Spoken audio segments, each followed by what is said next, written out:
आज 6 अप्रैल 2026 को बाजार ने शुरुआत में काफी उतार चढ़ाव दिखाया, लेकिन जैसे जैसे दिन आगे बढ़ा, खासकर दोपहर के बाद मार्केट में जबरदस्त रिकवरी देखने को मिली।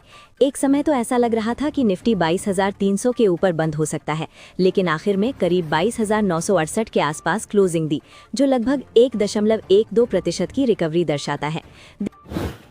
दिन की शुरुआत ठीक ठाक रही, लेकिन बीच में बाजार 22,500 के करीब फिसल गया था, जिससे निवेशकों में थोड़ी घबराहट भी दिखी।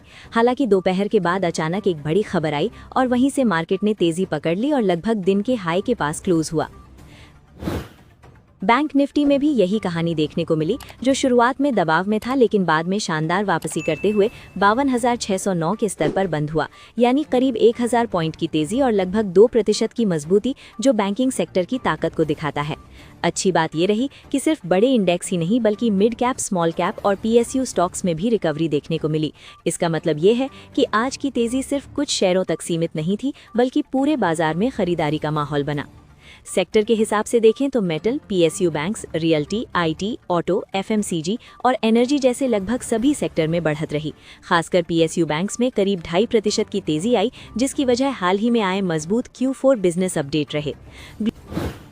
ग्लोबल मार्केट्स का भी आज थोड़ा सपोर्ट मिला, जहां US फ्यूचर्स में सुबह रिकवरी देखने को मिली थी। हालांकि बाद में हल्की कमजोरी दिखी, लेकिन कुल मिलाकर माहौल पॉजिटिव रहा, जिसका असर भारतीय बाजार पर भी पड़ा। एशियन मार्केट्स में आज मिक्स ट्रेंड रहा, क्योंकि कई देशों में ईस्टर हॉलिडे के चलते बाजार बंद थे। जहां बाजार खुले थे वहां हल्की रिकवरी देखने को मिली, जिससे ओवरऑल सेंटिमेंट बहुत ज्यादा नेगेटिव नहीं रहा।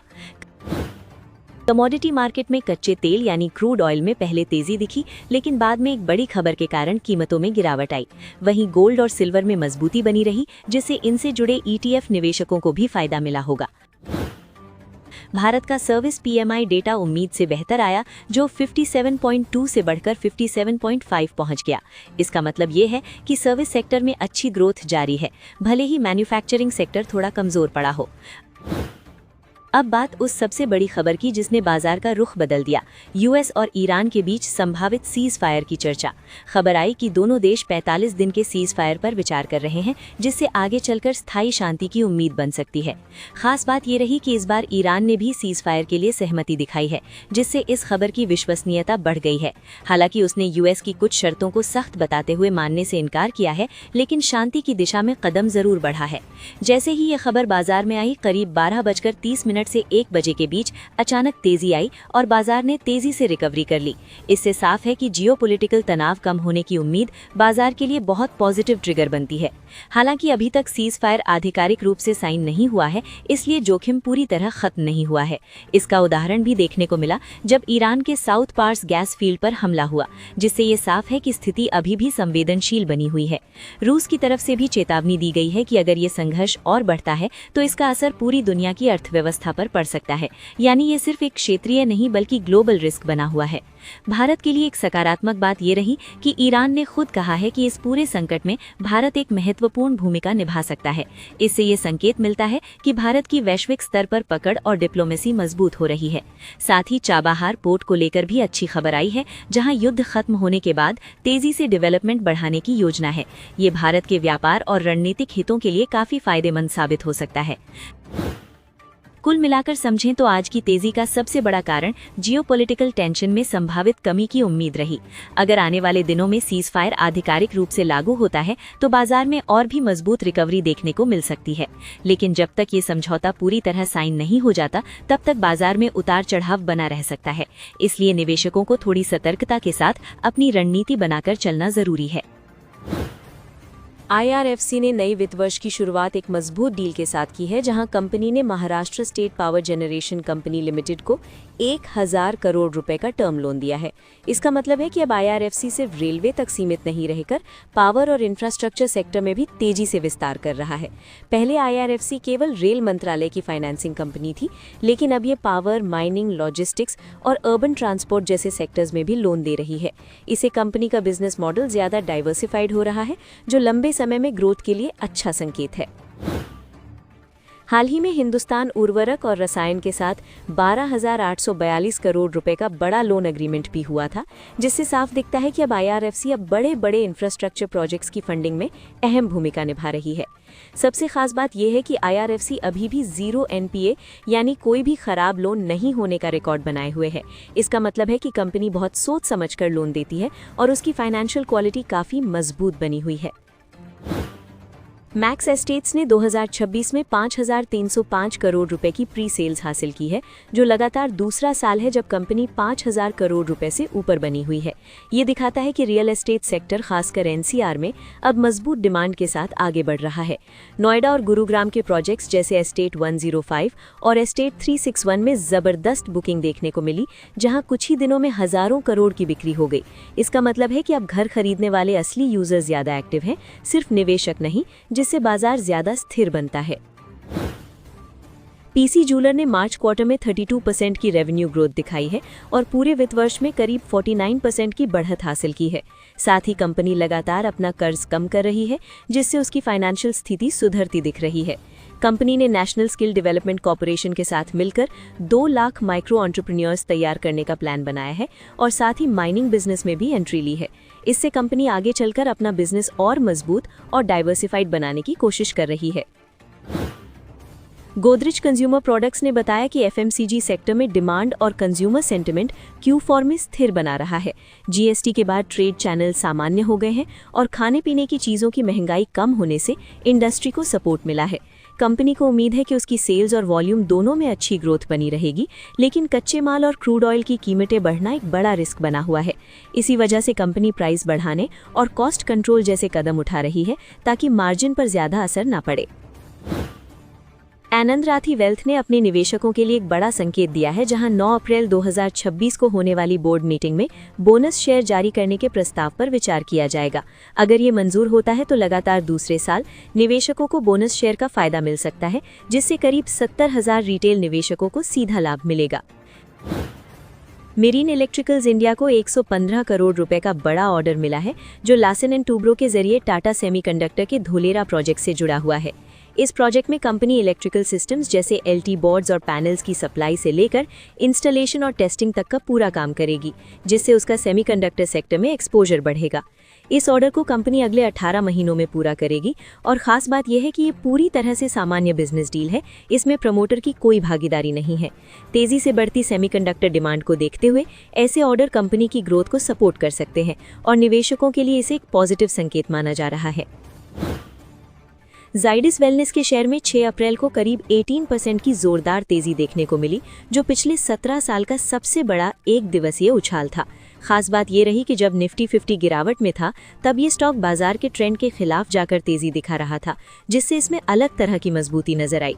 इस तेजी के पीछे सबसे बड़ा कारण भारी ट्रेडिंग वॉल्यूम रहा, जहां एक ही दिन में 2 करोड़ से ज्यादा शेयरों की खरीद बिक्री हुई, जो सामान्य से कई गुना ज्यादा है। हालांकि कंपनी ने कोई बड़ा ऐलान नहीं किया है और हाल ही में उसे घाटा भी हुआ है, फिर भी निवेशकों की बढ़ती दिलचस्पी इस स्टॉक में पॉजिटिव सेंटिमेंट बना रही है। येस बैंक में बड़ा मैनेजमेंट बदलाव देखने को मिला है, जहां पुराने MD और CEO प्रशांत कुमार का कार्यकाल खत्म होने के बाद 5 अप्रैल 2026 को उन्होंने पद छोड़ दिया और 6 अप्रैल से विनय M टॉन्से ने नए MD और CEO के रूप में जिम्मेदारी संभाल ली है। इस खबर को बाजार ने पॉजिटिव तरीके से लिया, जिसकी वजह से शेयर में तेजी आकर ये 18 रुपए के ऊपर पहुंच गया।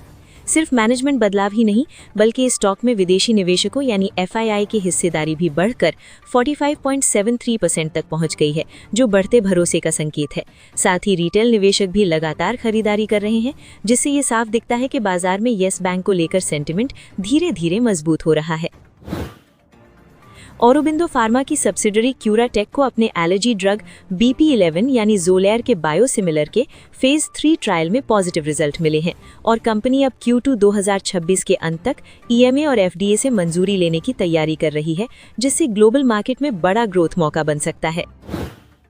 टाइटागार रेल की सब्सिडरी को वेस्ट बंगाल के फल्टा में 610 करोड़ रुपए के शिपयार्ड एक्सपेंशन के लिए इन प्रिंसिपल अप्रूवल मिला है, जिसमें 129 करोड़ रुपए की सरकारी मदद भी शामिल है। इससे कंपनी का डिफेंस और एक्सपोर्ट शिप बिल्डिंग बिजनेस मजबूत होगा और लॉन्ग टर्म ग्रोथ को सपोर्ट मिलेगा। पीडीएस लिमिटेड को अपनी सब्सिडरी के जरिए एक बड़े यूएस रिटेलर से 450 करोड़ रुपए का सोर्सिंग ऑर्डर मिला है, जिससे कंपनी की इंटरनेशनल मार्केट खासकर अमेरिका में पकड़ और मजबूत होगी और फ्यूचर रेवेन्यू विजिबिलिटी बेहतर होगी।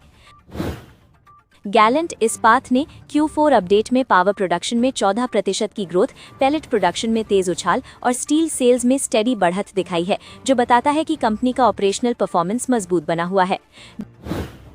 डायमंड पावर इंफ्रास्ट्रक्चर को अदानी इलेक्ट्रिसिटी मुंबई से 100 करोड़ रुपए का बड़ा ऑर्डर मिला है, जो एक स्मॉल कैप कंपनी के लिए काफी अहम माना जाता है। कंपनी के फंडामेंटल्स भी मजबूत दिख रहे हैं, जहां हालिया क्वार्टर में रेवेन्यू और प्रॉफिट में जबरदस्त ग्रोथ आई है, इसलिए इस स्टॉक पर शॉर्ट टर्म में नजर रखना जरूरी है। CNX माइक्रो सिस्टम्स को 91 करोड़ रुपए का ऑर्डर बनारस लोकोमोटिव वर्क से मिला है, जिससे कंपनी के ऑर्डर बुक को सपोर्ट मिलेगा। हालांकि स्टॉक में उतार चढ़ाव बना रहता है, लेकिन लॉन्ग टर्म में इसकी ग्रोथ ठीक ठाक रही है, इसलिए इसमें रिकवरी के संकेत नजर आ रहे हैं। ट्रेंट लिमिटेड के शेयर में करीब 8% की तेज उछाल देखने को मिली, जिसकी वजह कंपनी का मजबूत बिजनेस अपडेट रहा, जहां करीब 20% की रेवेन्यू ग्रोथ दिखी। स्टॉक पहले काफी गिर चुका था, लेकिन अब रिकवरी मोड में है, जहां ऊपर की तरफ 4000 के आसपास रेजिस्टेंस और नीचे 3500 से 3600 के बीच सपोर्ट दिख रहा है। यूको बैंक ने अपने बिजनेस अपडेट में शानदार ग्रोथ दिखाई है, जहां कुल बिजनेस, क्रेडिट ग्रोथ और डिपॉजिट तीनों में अच्छी बढ़त देखने को मिली है। पीएसयू बैंकिंग सेक्टर में हालिया गिरावट के बाद अब धीरे धीरे रिकवरी आ रही है, जिससे इस स्टॉक में भी सुधार के संकेत मिल रहे हैं। अदानी पावर पर ब्रोकरेज ने करीब 170 रुपए का टारगेट दिया है, जबकि स्टॉक अभी लगभग 153 रुपए के आसपास है। इसका मतलब ये है कि इसमें कुछ अपसाइड पोटेंशियल दिख रहा है, खासकर पावर सेक्टर में बढ़ती डिमांड और कंपनी की मजबूत पोजीशन को देखते हुए शॉर्ट टर्म में मूव आ सकता है। टाइटन कंपनी के लिए 4160 से 4180 रुपए का टारगेट दिया गया है, जो दिखाता है कि ये एक मजबूत और भरोसेमंद निफ्टी 50 स्टॉक है। ज्वेलरी और रिटेल बिजनेस में लगातार ग्रोथ के कारण इसमें लॉन्ग टर्म में अच्छा पोटेंशियल माना जाता है। कमिंस इंडिया पर 4820 रुपए का टारगेट दिया गया है, जो इंडस्ट्रियल और इंजीनियरिंग सेक्टर में इसकी मजबूत पकड़ को दर्शाता है। कंपनी का बिजनेस इंफ्रास्ट्रक्चर और कैपेक्स साइकिल से जुड़ा है, इसलिए इसमें ग्रोथ की संभावना बनी रहती है। मैनकाइंड फार्मा के लिए 2050 और 2250 रुपए के 2 टारगेट दिए गए हैं, जिससे संकेत मिलता है कि इसमें स्टेप बाय स्टेप अपसाइड देखने को मिल सकता है। फार्मा सेक्टर में डिमांड और कंपनी की मजबूत प्रोडक्ट पोर्टफोलियो इसे सपोर्ट कर रही है। अरविंद लिमिटेड पर 430 रुपए का टारगेट दिया गया है, जो टेक्सटाइल सेक्टर में संभावित रिकवरी को दर्शाता है। अगर सेक्टर में डिमांड सुधरती है तो इस स्टॉक में भी अच्छी तेजी देखने को मिल सकती है, लेकिन इसमें थोड़ा रिस्क भी बना रहता है। टीवीएस मोटर के शेयर में करीब 3% की तेजी आई, क्योंकि गोल्डमैन सैक्स ने स्टॉक को न्यूट्रल से बाय में अपग्रेड किया और टारगेट प्राइस बढ़ाकर 4100 रुपए कर दिया। इसका मतलब है कि मौजूदा स्तर से करीब 20% से ज्यादा अपसाइड की उम्मीद जताई जा रही है। ब्रोकरेज का मानना है कि कंपनी आने वाले समय में RR 300, RTX 450 और नॉर्टन ब्रांड के नए प्रीमियम मॉडल्स के दम पर मजबूत ग्रोथ दिखा सकती है। साथ ही टीवीएस मोटर की खासियत ये है कि ये कच्चे माल की बढ़ती लागत को ग्राहकों तक पास कर सकती है, जिससे मुनाफे पर ज्यादा असर नहीं पड़ता। आगे के लिए भी कंपनी की ग्रोथ मजबूत दिख रही है, जहां वॉल्यूम ग्रोथ इंडस्ट्री से ज्यादा रहने का अनुमान है। हालांकि कुछ रिस्क भी हैं, जैसे क्रूड ऑयल की कीमत, एक्सपोर्ट में रुकावट और प्रीमियम सेगमेंट की डिमांड, लेकिन कुल मिलाकर ज्यादातर एनालिस्ट इस स्टॉक को पॉजिटिव नजरिए से देख रहे हैं। अगली खबर, हाल ही में कंपनियों ने NDF यानी नॉन डिलीवरेबल फॉरवर्ड मार्केट में बहुत तेजी से ट्रेडिंग बढ़ाई, जो 30 मार्च को $7 बिलियन से ज्यादा पहुंच गई। आसान भाषा में समझे तो कंपनियों ने अलग अलग मार्केट के बीच के प्राइस गैप का फायदा उठाकर कम समय में मुनाफा कमाने की कोशिश की। ये पूरा मूव तब शुरू हुआ जब रिजर्व बैंक ऑफ इंडिया ने बैंकों के विदेशी मुद्रा यानी FX पोजीशन पर सख्त नियम लागू किए। इसके बाद बैंकों को अपनी पोजीशन जल्दी कम करनी पड़ी, जिससे मार्केट में असामान्य हलचल और प्राइस गैप पैदा हुआ। बैंकों के इस एक्शन से ऑनशोर यानी भारत के अंदर और NDF मार्केट के बीच डॉलर की कीमत में अंतर बढ़ गया। कंपनियों ने इसी मौके का फायदा उठाते हुए भारत में डॉलर खरीदे और बाहर NDF मार्केट में बेचकर आर्बिट्राज यानी बिना ज्यादा रिस्क के प्रॉफिट कमाने की कोशिश की। शुरुआत में इन गतिविधियों के कारण रुपया मजबूत होने की बजाय कमजोर हो गया और 95 रुपए प्रति डॉलर के रिकॉर्ड निचले स्तर तक पहुंच गया। लेकिन बाद में RBI ने और सख्ती बढ़ाई, जैसे कंपनियों और बैंकों पर अतिरिक्त पाबंदियां लगाई, जिससे रुपया फिर संभलकर करीब 93 रुपए प्रति डॉलर के आसपास ट्रेड करने लगा। अगली खबर, फिच रेटिंग्स के मुताबिक अगर रुपया में उतार चढ़ाव और सिस्टम में पैसों की कमी यानी लिक्विडिटी टाइटनेस ऐसे ही बनी रहती है तो बैंकों के मुनाफे के मार्जिन पर हल्का दबाव आ सकता है। अनुमान है कि मार्जिन करीब 0.20% से 0.30% तक घट सकता है, यानी कमाई थोड़ी कम हो सकती है लेकिन बहुत बड़ा झटका नहीं होगा।